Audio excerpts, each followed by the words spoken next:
Report شفیق احمد مغل۔ الحمدللہ گزشتہ شب تنظیم المشائخ پاکستان کے زیر اہتمام سلسلہ عالیہ چشتیہ نظامیہ کے عظیم پیشوا حضرت مولانا فخر الدین فخر جہاں چشتی نظامی اورنگ آبادی رحمۃ اللہ علیہ کے عنوان سے فخر پاک کانفرنس کا انعقاد جیلانی منزل فخری خانقاہ پر کیا گیا، جس کا آغاز قرآن پاک کی تلاوت سے صاحبزادہ سید علی شاہ فخری نے کیا۔ صاحبزادہ سید جنید قادری چشتی نظامی فخری الجیلانی البغدادی نے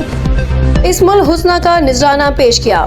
معروف نعت خواں قادری برادرز نے اپنی عقیدت و محبت کا نذرانہ پیش کیا، جبکہ مقررین نے اپنے خیالات و افکارات کا اظہار فرمایا، جس میں علامہ شفیق احمد گولروی، دیوان عادل فاروقی، پیر سید حیدر حسین شاہ بخاری اور نائب سربراہ سنی تحریک شاہد غوری، معروف بزنس مین اور سینئر جرنلسٹ فیروز علی کامدی، پیر راہیل شاہ بخاری اور حیدرآباد سے تشریف لائے ہوئے ممتاز عالم دین حضرت علامہ مولانا عرفان چشتی نے مولانا فخر پاک کی سیرت مبارکہ پر مفصل خطاب سے شرکا کو لاجواب کر دیا، جبکہ شہر کراچی سے کثیر تعداد میں مشائخ اعظام پیران طریقت میں نے خصوصی شرکت فرمائی، جن میں خواجہ نعیم اختر القادری، پیر ظفری فہری، پیر اکڑ عثمان ماجدی اور صاحبزادہ نشید قدوسی جہانگیری، سنی تحریک کے آفتاب قادری اور سید عزیر اللہ رفاعی، پیر نشاد قادری چشتی، الحاج انور میمن جیلانی اور چاندپوری محمد رافع جیلانی چاندپوری سمیت دیگر مہمانوں نے شرکت فرمائی۔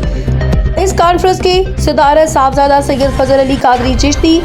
پریس صدر تنظیم المشائخ پاکستان نے فرمائی۔ اس کانفرنس کے اختتام پر تنظیم المشائخ پاکستان کے نائب صدر پاکستان میں قادر الاولیاء کے جانشین اور سجادہ نشین جنید شاہ قادری چشتی نظامی نے مہمانوں کا شکر ادا کیا، جبکہ معروف نقیب محفل شعیب نذیر خیال فخری نے نظامت کے فرائض سر انجام دیے، جبکہ معروف کمپیٹر میر علی حسن رضائی تنظیم المشائخ کا ترانہ پیش کیا۔